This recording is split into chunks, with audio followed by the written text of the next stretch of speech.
Real ఎస్టేట్లో ఎక్కువ ఎప్పుడు ఇన్వెస్ట్ చేస్తున్నాం, ఎప్పుడు కొంటున్నాం అనే దానికంటే ఎప్పుడు ఎగ్జిట్ అవుతున్నాం అనేది చాలా ఇంపార్టెంట్ అని చెప్పారు.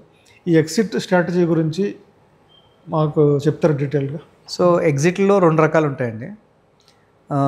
ఒకటి మార్కెట్ ఇంకా స్లో అయిపోయింది, దీని దాటి పెరగదేమో అన్నది నా ఫీలింగ్ అనుకోండి, అప్పుడు ఒక పరిస్థితిలో ఎగ్జిట్ అవుతాను నేను.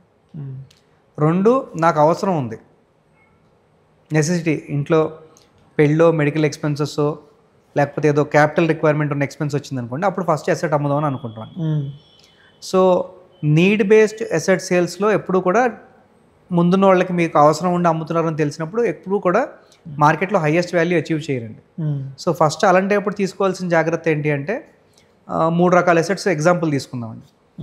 ఓపెన్ ప్లాట్ ఉంది మీ ఊర్లో, అది పంచాయతీ అప్రూవ్డ్, మీ ఊరు పంచాయతీ అయితే, లేదు మున్సిపల్ లిమిట్స్లో ఉంటే municipal approved, or whichever is the highest authority there, దాని అప్రూవల్ ప్రకారం ఉన్న ప్లాట్ ఉందనుకుందాం ఎగ్జాంపుల్.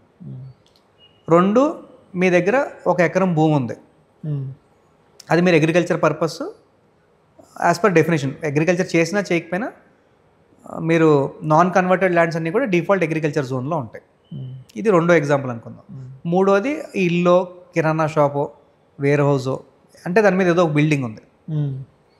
ఈ 3 అసెట్స్లో కూడా ఫస్ట్ చేయాల్సిన రిక్వైర్మెంట్ ఏంటంటేనండి, మనకి ఏ రోజు అవసరం వస్తుందో తెలియదు కనుక ఒక ప్లాట్ కొంటే దానికి మినిమం బౌండరీ ఎస్టాబ్లిష్ చేయాలండి. Boundary can be compound wall, boundary can be fencing.